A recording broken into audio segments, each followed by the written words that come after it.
இந்த பெயிண்டிங் தான் இன்றைக்கி எப்படி பண்ணேன்னு பார்க்க போகிறோம். இந்த பெயிண்டிங் நான் குவாஷ் பெயிண்டிங்கில் தான் பண்ணேன். ஸோ இந்த பெயிண்டிங்கில் வர்ற எல்லா கலர்ஸுமே இந்த ஒரே பெயிண்டிங்கில் மட்டும் தான் பண்ணியிருப்பேன், குவாஷில் மட்டும். இதில் பார்த்தீங்கன்னா ஃபர்ஸ்ட் ப்ளூ எடுத்து மேலே அப்ளை பண்ணிக்கோங்க.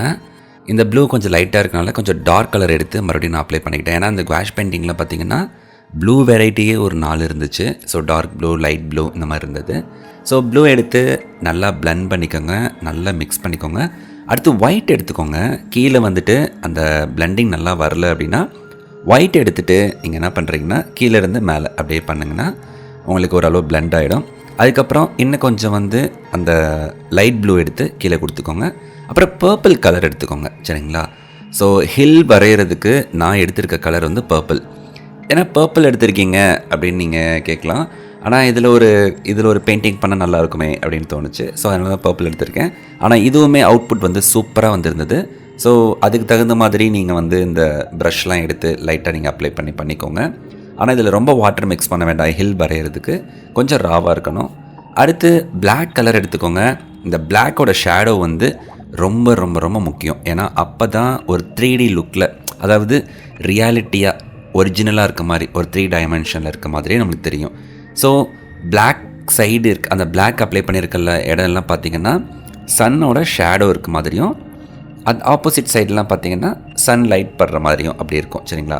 லைட்டாக மைல்டாக ஒயிட் அந்த ஹில்லோட டாப்லலாம் மிக்ஸ் பண்ணிக்கோங்க, சரிங்களா? அப்ளை பண்ணிக்கோங்க. அதுக்கப்புறம் கடல் இந்த இடத்துல வரப்போகிறனால அந்த கடற்கரை அப்படிங்கிற மாதிரி வரைஞ்சிக்கலாம். அடுத்து மேகம் வரைஞ்சிக்கலாம். இந்த மேகமும் பார்த்திங்கன்னா பர்பிள் கலர்லேயே வரைஞ்சிக்கலாம். ஸோ லைட்டாக நீங்கள் உங்களோட இஷ்டம்தான், இப்படி தான் வரையணும் அப்படின்லாம் இல்லை. பட் இதை பார்த்தே நீங்கள் அப்படியே வரைகிறீங்க அப்படின்னா இதை பார்த்தே நான் பண்ணுற மாதிரி நீங்கள் பண்ணுங்கள். நான் வீடியோ கொஞ்சம் ஸ்பீடப் பண்ணியிருப்பேன், ஏன்னா ரொம்ப ஸ்லோவாக இருந்தால் நல்லா இருக்காதுன்னு சொல்லிட்டு. ஸோ இதை நீங்கள் பார்த்து வரைகிறீங்கன்னா லைட்டாக பாஸ் பண்ணி பார்த்து வரைங்க. ஸோ ரொம்ப ஈஸியாக இருக்கும். அடுத்து பார்த்தீங்கன்னா டாப்பில் ஒயிட் மிக்ஸ் பண்ணிக்கோங்க. ஒயிட்டையும் அந்த பர்பிளையும் கொஞ்சம் பிளெண்ட் பண்ணணும், சரிங்களா? பிளெண்ட் பண்ணிட்டீங்கன்னா உங்களுக்கு லைட்டாக மேக மாதிரி இருக்கும். ஸோ அதை தான் ஃபுல்லாகவே பண்ணியிருக்கேன். அடுத்து ப்ளூ எடுத்துக்கோங்க. ப்ளூவை எடுத்துகிட்டு இந்த கடலுக்கு அந்த ஹில்லோட டாப் சைடுக்கு மேலே போயிடக்கூடாது, சரிங்களா? அந்த ஹில்க்கு உள்ளே தான் இருக்கணும். அதுக்கு தகுந்த மாதிரி பார்த்து வரைஞ்சிக்கோங்க. மேலே போயிடுச்சுன்னா வானத்தில் இருக்க மாதிரி இருக்கும் கடல், அது நல்லா இருக்காது.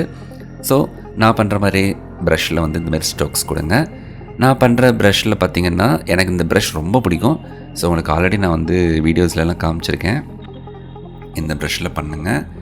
ஸோ இன்னும் கொஞ்சம் டார்க் கலர் எடுத்து மறுபடியும் அந்த லைன் மட்டும் கரெக்டாக போடுங்க. அந்த ஹில்லை விட்டு மேலே போயிடக்கூடாது, சரிங்களா? ஸோ அதுக்கப்புறம் இந்த மாதிரி நீங்கள் கம்ப்ளீட்டாக எந்தெந்த இடத்துலலாம் கடல் வரப்போகுதோ அந்த இடத்துலலாம் மிக்ஸ் பண்ணி நல்லா பிளெண்ட் பண்ணிக்கோங்க.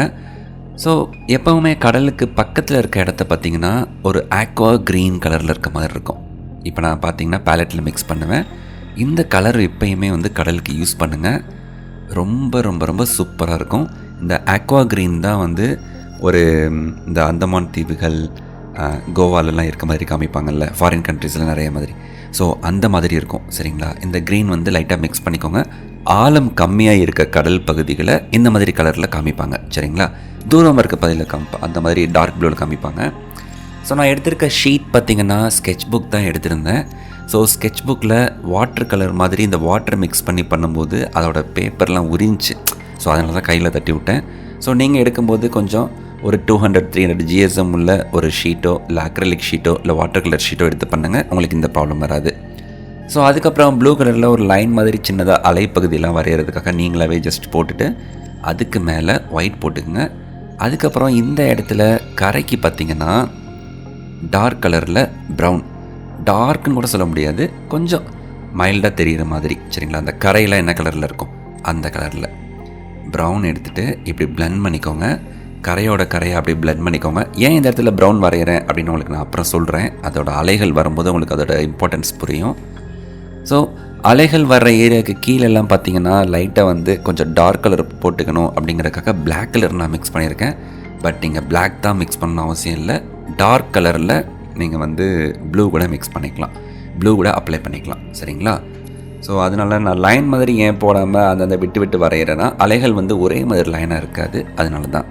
ஸோ இப்போ மறுபடியும் ப்ளூ எடுத்து அந்த பிளாக் இருக்க ஏரியாலாம் அப்ளை பண்ணிக்கலாம். எல்லா ஏரியாலும் பிளாக் இருக்க ஏரியாலாம் அப்ளை பண்ணிக்கோங்க. ஸோ கொஞ்சம் பெண்ட் பண்ணி வரைஞ்சிக்கோங்க. அலைகள் இருந்தால் எப்படி இருக்கும் அந்த மாதிரி. ஓகே, நல்லா பிளெண்ட் பண்ணிவிட்டு நீங்கள் இந்த மாதிரி வரைஞ்சி முடிச்சதுக்கப்புறம் ஒயிட் எடுத்து இந்த மாதிரி மேலே அப்படியே அலைகள் தெரிக்கிற மாதிரி, சரிங்களா, தெரிக்கிற மாதிரி அப்படியே ஃபுல்லாக அப்ளை பண்ணுங்கள். ராவாக இருக்கணும் ஒயிட்டு. அந்த ஒயிட்டு வந்து மிக்ஸ் பண்ணிடக்கூடாது, வாட்டர் மிக்ஸ் பண்ணிடக்கூடாது. இதே தான். ஸோ ஃபுல்லுக்கு இதே தான் அப்படிங்கிறனால ஸ்பீடப் பண்ணிட்டேன். இந்த இடத்துல பார்த்திங்கன்னா நான் பண்ணிகிட்ருக்கிறது ஒரு மிஸ்டேக்கான ஒரு விஷயம். இது இப்படி பண்ணக்கூடாது. ஏன்னா அலைகள் ரிவர்ஸில் வர மாதிரி இருக்கும். நீங்கள் பார்த்தீங்கன்னா தெரியும். எப்பயும் அலையோட எட்ஜு பார்த்திங்கன்னா டார்க்காக இருக்கும், கொஞ்சம் ஒயிட்டு. அதுக்கு முன்னாடிலாம் லைட்டாக இருக்கும். இப்போ நம்ம என்ன பண்ணிக்கலாம்னா இந்த நோட்டை அப்படியே திருப்பி அதே வேலையை இப்போ நம்ம பண்ணுறோம். ஸோ ஷார்ட்ஸ் பார்த்துருந்தீங்கன்னா தெரியும் நான் இந்த விஷயத்த சொல்லியிருப்பேன். அப்படியே நல்லா ப்ரெஷர் கொடுத்து அப்படியே அழுத்தி அப்படியே அந்த ஒயிட்டு மட்டும் மேலே படுற மாதிரி அப்படியே பாருங்க. இப்போ நோட்டை திருப்பினோடனே பாருங்கள் எவ்வளோ அழகாக இருக்கும் பாருங்கள். இந்த விஷயம் பாருங்களேன், ஒரிஜினலாக அலை வந்து வெளியில் வந்து நிற்கிற மாதிரி இருக்குது, சின்ன சின்ன அலைகள் வர மாதிரி. எந்த இடத்துலையும் லைட்டாக ஒயிட் வந்து உங்களுக்கு தேவையான இடத்துல எப்படி பண்ணால் நல்லாயிருக்குமோ அந்த மாதிரி மிக்ஸ் பண்ணிக்கலாம். ஓகே, இடையிலலாம் லைட்டாக ஒயிட் வந்து கொடுத்துக்கலாம். அடுத்து மரம் வரைஞ்சிக்கலாம். இந்த மரம் வந்து ரொம்ப நல்லாயிருக்கும். இந்த மரம் வந்து அவுட்புட் பார்த்துருந்தீங்கன்னா உங்களுக்கு தெரிஞ்சிருக்கும். சூப்பராக இருக்கும் இந்த மரம். ஸோ அதனால் கொஞ்சம் பார்த்து கேர்ஃபுல்லாக வரைஞ்சிக்கோங்க. மரத்தோட அந்த அந்த தென்னை மர எப்படி சொல்கிறது, கீத்தா வாது, ஓகே, தென்னை மர மட்டை அப்படின்னு சொல்லுவாங்க லோக்கல் தமிழில். அதனால் தென்னை மட்டைகள் அப்படி வரைஞ்சிக்கலாம். வரைஞ்சிட்டு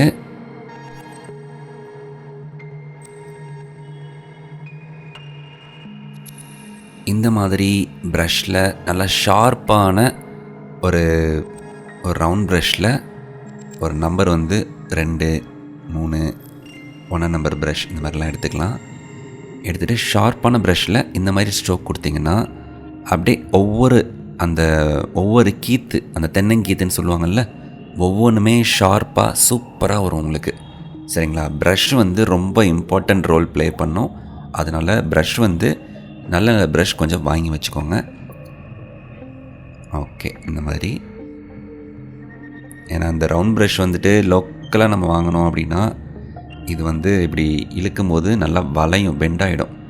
அதனால் நீங்கள் என்ன பண்ணுறீங்கன்னா கொஞ்சம் அந்த ப்ரஷ்டோ இந்த மாதிரியான கம்பெனிஸில் உள்ள ப்ரஷ் வாங்கிக்கோங்க. நான் ப்ரஷ்டோ தான் வாங்கியிருந்தேன்.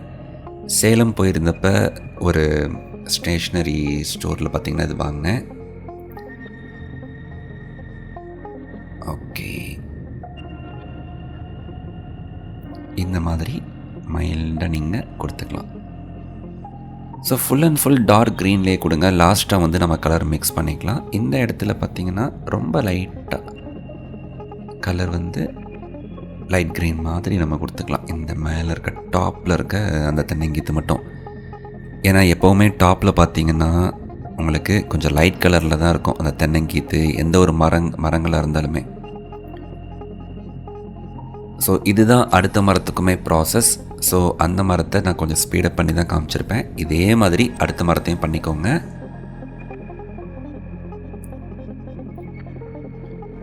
ஸோ வீடியோவோட எண்டில் பார்த்திங்கன்னா அந்த மரத்துக்கு லைட் கலர் மேலே கொடுத்துக்கலாம். சரிங்களா? ஸோ இப்போ பாருங்கள், கீழே இருக்க மட்டை விழுக போகிறப்ப உங்களுக்கு அந்த ப்ரௌன் கலர்லேயும் மேலே இருக்க க்ரீனாகவும் காமிச்சிருப்போம். இப்போ வந்து இந்த லேண்ட்ஃபீல்டில் அந்த எல்லோவில் ப்ரௌனை வந்து லைட்டாக பிளெண்ட் பண்ணிங்கன்னா அப்படியே ஒரு ஏன்ஷியன்ட் லுக்கில் அப்படி சூப்பராக இருக்கும். எனக்கு இந்த பிளெண்டிங் ரொம்ப பிடிக்கும். ஸோ இப்போ பார்த்தீங்கன்னா தெரியும், சூப்பராக இருக்கும். லைட்டாக ஒயிட்டையும் இந்த இடத்துல பிளெண்ட் பண்ணிக்கலாம், அந்த மெர்ஜ் ஆகிற மாதிரி. சரிங்களா? ஸோ இப்போ மரத்தோட அந்த ஒவ்வொரு இதுக்குமே லைட்டாக வந்து எல்லோ, லெமன் எல்லோ க்ரீன் இந்த மாதிரி நீங்கள் ஒவ்வொரு கலரையும் ஒவ்வொரு மட்டையில் லைட்டாக கொடுத்துருங்க. ஏன்னா நீங்கள் தென்னை மரத்தை கிளியராக பார்த்துருந்தீங்கன்னா தெரியும், இந்த ஒரு மாதிரி பழுப்பு நிறமாகவும் ஒரு ஒரு பழுப்பு நிறத்தோட கலந்த க்ரீன், லெமன் எல்லோ, இந்த மாதிரி லைட் க்ரீன் எல்லாமே வரும். ஸோ இப்போ மரத்தோட அந்த தண்டு பகுதி இருக்குல்ல, அந்த மரக்கட்டை, அதுக்கு பார்த்திங்கன்னா எல்லோ கொடுத்துட்டு சாண்டல் கலர் இருந்துச்சுன்னா டைரெக்டாக நீங்கள் அப்ளை பண்ணிக்கலாம். அப்படி இல்லைன்னா ப்ரௌன் கலரில் லைட்டாக ஒயிட்டை மிக்ஸ் பண்ணி இந்த மாதிரி அப்ளை பண்ணிக்கலாம். சரிங்களா? இந்த மாதிரி நீங்கள் ஒரு மாதிரி ஒரு சொரியாவா அது ஏதோ சொல்லுவாங்களே, ஒரு மாதிரி இருக்கும். அந்த மாதிரி அப்ளை பண்ணிவிட்டு ஒவ்வொரு மரத்தோட எட்ஜ்லேயும் ஒவ்வொரு இடத்துலையும் பார்த்தீங்கன்னா லைட்டாக ஒயிட் கலரில் இந்த மாதிரி கோடாக போட்டுங்க. மரத்தை விட்டு முக்கியமாக வெளியில் வந்துடக்கூடாது. சரிங்களா? இது எல்லாமே என்ன அப்படின்னு பார்த்தீங்கன்னா, ஒவ்வொரு மட்டை இருந்து கீழே விழுந்தது அப்படிங்கிறதுக்காக தான் அந்த இடத்த அப்படி வச்சுருப்பாங்க. அந்த இடம் அப்படி காட்டுவாங்க. ஸோ மரத்தில் தேங்காய் இருக்க மாதிரி லைட்டாக நீங்கள் வரைச்சிக்கலாம். ஆக்சுவலாக தேங்காய் வரைஞ்சிட்டு இந்த தேங்காய்க்கு மேலே இன்னொரு மட்டை வரையணும். வரைஞ்சால் தான் ரியாலிட்டியாக இருக்கும். ஏன்னா தேங்காய் மட்டும் எப்படி வெளியில் தெரியும், அது மட்டையும் தெரியும்ல அப்படிங்கிற மாதிரி இருக்கும். ஸோ பிளாக்கை வந்து லைட்டாக பிளெண்ட் பண்ணிக்கோங்க. இந்த இடத்துலலாம், அந்த இடத்துல ட்ரீ இருக்க இடத்துலலாம் லைட்டாக ட்ரீஸ் வந்து ஒரு டார்க் க்ரீன் வந்து அப்ளை பண்ணிக்கோங்க மேலாப்பில். ஸோ மோரோவர் பார்த்தீங்கன்னா உங்களுக்கு ஃபைனல் அவுட்புட் நான் வந்து வீடியோட பிகினிங்லேயே காமிச்சிருப்பேன். வீடியோ ஓரளவு முடிஞ்சிருச்சு. இந்த வீடியோ உங்களுக்கு பிடிச்சிருந்தா இந்த வீடியோக்கு ஒரு லைக் பண்ணிட்டு நம்ம சேனலை மறக்காமல் சப்ஸ்கிரைப் பண்ணிக்கோங்க. ஃபைனல் அவுட்புட் பாருங்கள். பிடிச்சிருந்தா நீங்களும் ட்ரை பண்ணி பார்த்துட்டு நீங்கள் ட்ரை பண்ணிங்கன்னா அதை கமெண்ட்டில் சொல்லுங்கள். தேங்க்யூ.